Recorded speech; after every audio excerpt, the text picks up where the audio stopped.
Paper जानबूझ के leak करा दिए जाते हैं जिससे कि युवाओं को नौकरी ना मिले। चुनाव टाइम में जो आते हैं तो इससे कोई फर्क पड़ने वाला नहीं है कि पैकेज मिला है, रसगुल्ला मिला है, रसगुल्ले के अंदर क्या मिला है, अब ये बात धीरे धीरे उजागर होगी। जो कह रहे हैं, जो प्रकरण हुआ है कि सीबीआई का ये जो नोटिस आया है, तो मेरा मानना है कि इस तरह के नोटिसेस बहुत सारे नेताओं को आ रहे हैं जो भाजपा का कड़ा मुकाबला कर रहे हैं। तो ये उसी श्रृंखला में एक कड़ी है, क्योंकि भाजपा जानती है कि आज देश की हालत क्या है।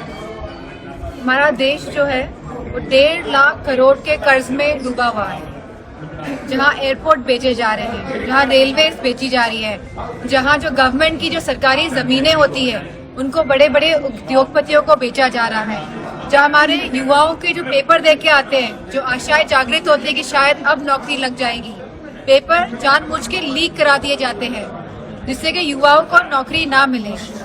ऐसी योजनाएं लाते हैं अग्निवीर जैसी, जहां गांव की अर्थव्यवस्था, कि गांव के लोग ही फौज में जाते हैं, किसान का बेटा ही फौज में जाता है, हमारी सरहदों की रक्षा करता है।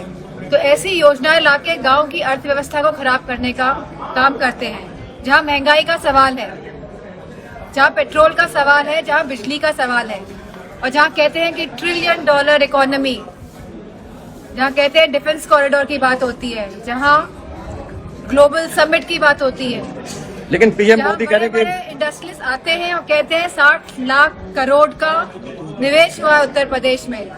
किसी भी इकोनॉमी में अगर निवेश होता है तो वहाँ खुशहाली होती है, वहाँ रोजगार होता है, वहाँ महिलाओं की सुरक्षा होती है, और ये सरकार इन सभी मुद्दों में असमर्थ रही है। लेकिन पीएम मोदी कह रहे हैं कि 10 सालों में 25 लाख लोग जो हैं वो गरीबी रेखा से बाहर आए हैं। जहाँ वो एक तरफ कह रहे हैं कि 25 लाख लोग, भाजपा वाले कह रहे हैं कि गरीबी रेखा से बाहर आए हैं, वहीं वह कह रहे हैं कि हम 80 करोड़ लोगों को अनाज दे रहे हैं। तो ये किस तरह का कैलकुलेशन है, ये कुछ समझ के परे है। ओबीसी की पार्टी ने 7 मुस्लिम बहुल सीटों पर अपने कैंडिडेट उतारे हैं, इस बारे में आप क्या कहें?